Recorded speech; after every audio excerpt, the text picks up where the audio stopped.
Her date didn't show up. Then little twin girls walked up to her and said, "Our daddy is sorry for being late." In that moment, standing in the middle of a crowded Asheville cafe with every eye on us, I didn't know that those two small voices were about to unravel 20 years of loneliness I'd carefully wrapped around my heart. What they placed in my hands next didn't just explain a missed dinner reservation, it offered me a family I was terrified to want.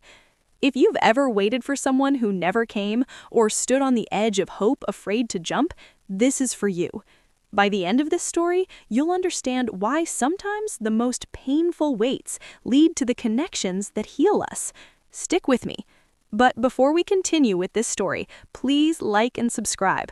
Also, comment where you're watching us from, or drop your country flag in the comments for a special shout-out in the next video. Today's special shout-out goes to Emily from Pennsylvania. Thanks for watching and supporting. 3 years. That's how long it had been since I'd allowed myself to believe that someone could see me, the real me, past the armor and the excuses, and still choose to stay. My name is Nora. And at 29 years old, I'd mastered the art of emotional self-sufficiency. I had to. When you're 5 years old and your father walks out the door with a duffel bag and a promise to call that never comes, you learn early that people leave. That lesson was reinforced at 24 when my engagement ended not with betrayal, but with indifference. He simply stopped showing up, stopped calling, until the silence became the answer. So when I finally swiped right on Owen, it wasn't because I was hopeful, it was because my best friend had threatened to delete my account if I didn't at least try to remember what hope felt like. Owen wasn't like the others. He didn't open with a cheesy pickup line or a comment about my photos. He'd noticed in one of my pictures, a background shot of the botanical gardens, that I was reading The Language of Flowers.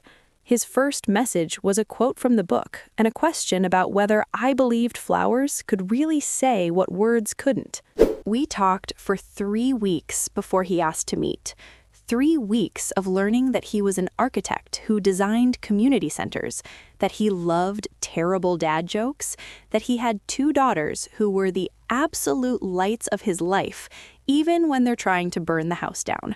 He was a widower. His wife had passed away 18 months ago from a sudden allergic reaction, anaphylaxis from a bee sting while hiking. He didn't tell me this for sympathy. He told me because he said he never wanted to start anything built on pretending the hard parts didn't exist. We chose the Orange Blossom Cafe in Asheville's River Arts District. It was perfect. Outdoor seating under string lights, live acoustic music starting at 7, and a reputation for having the best lavender lemonade in North Carolina. I arrived at 6:15, 15 minutes early because I was too nervous to sit in my apartment anymore. I wore a sage green dress I'd bought specifically for this occasion, something that made me feel soft instead of sharp, open instead of armored. The spring air smelled like jasmine and possibility. By 6:45, the hostess had refilled my water twice.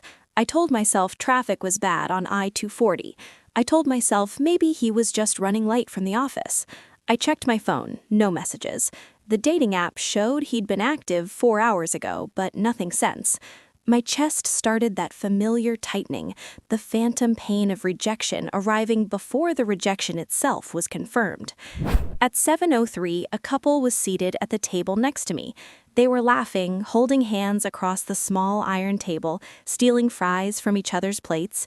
I looked away, focusing on the menu I'd already memorized. He'll be here, I told myself. He's different. The conversations meant something.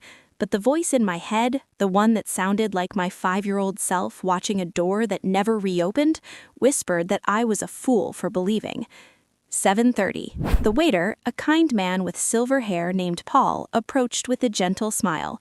"Can I get you anything else, miss? Perhaps an appetizer while you wait?" I wanted to cry at his kindness. Instead, I shook my head and checked my phone again. Battery at 82%. No notifications, no running late text, no "so sorry, something came up." That's when the spiral began. I started cataloging all the reasons Owen had changed his mind. Maybe he'd looked at my profile again and noticed the lines around my eyes. Maybe he'd realized I was too damaged, too much baggage with my trust issues and my fear of abandonment. Maybe he'd just matched with someone better, someone whole, someone who didn't flinch every time a phone buzzed with dread instead of excitement. By 7:45, I'd been waiting 75 minutes. 75 minutes of watching the door, of straightening my posture every time it opened, of feeling my stomach sink when it was anyone but him. The string lights above me seemed dimmer now, or maybe my ability to see light was dimming. I reached for my purse. I'd decided I'd give it until 8 o'clock, exactly 90 minutes of humiliation, and then I would leave. I would go home to my apartment, I would delete the app, I would accept that some people are meant to witness love stories, not star in them. Two small figures appearing in the doorway, holding hands. They are identical, same height, same dark curly hair, same blue dresses, but one wears a yellow bow, one wears a purple bow. They look around with serious, searching eyes. I was gathering my jacket when I felt a tap on my arm. Not a server's tap, too small, too hesitant. I turned, expecting to find a child asking for a coloring crayon or directions to the restroom. Instead, I found them. Two little girls, maybe 7 years old, with matching braids and eyes the color of storm clouds. Owen's eyes. I knew immediately, there was no question. They had his serious expression, the way his left eyebrow quirked when he was thinking. They were dressed identically in navy blue dresses with white collars, but one had a sunflower clip in her hair, and the other had a lavender one. "Excuse me," said the one with the sunflower clip. Her voice was small but clear. "Are you Nora?" I nodded, unable to speak. My heart was hammering so hard I could hear it in my ears. This was it, I thought. He sent his kids to tell me he's married, or he sent them because he couldn't face me himself. "Our daddy is sorry for being late." The words hung in the air between us.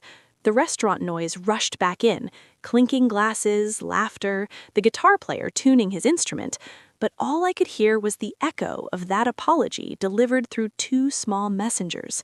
I looked around wildly, expecting to see Owen behind them, but there was only the hostess watching with curiosity and an older woman standing just outside the door, watching through the glass with her hands clasped. "He couldn't come right now, but he sent us to give you this." She held out a folded piece of paper, edges crumpled slightly from her small grip. "He said it's very important. He said to tell you he didn't forget, he didn't change his mind." I took the note with hands that shook so badly the paper rattled. "Where is he?" I managed to ask. "Is he okay?"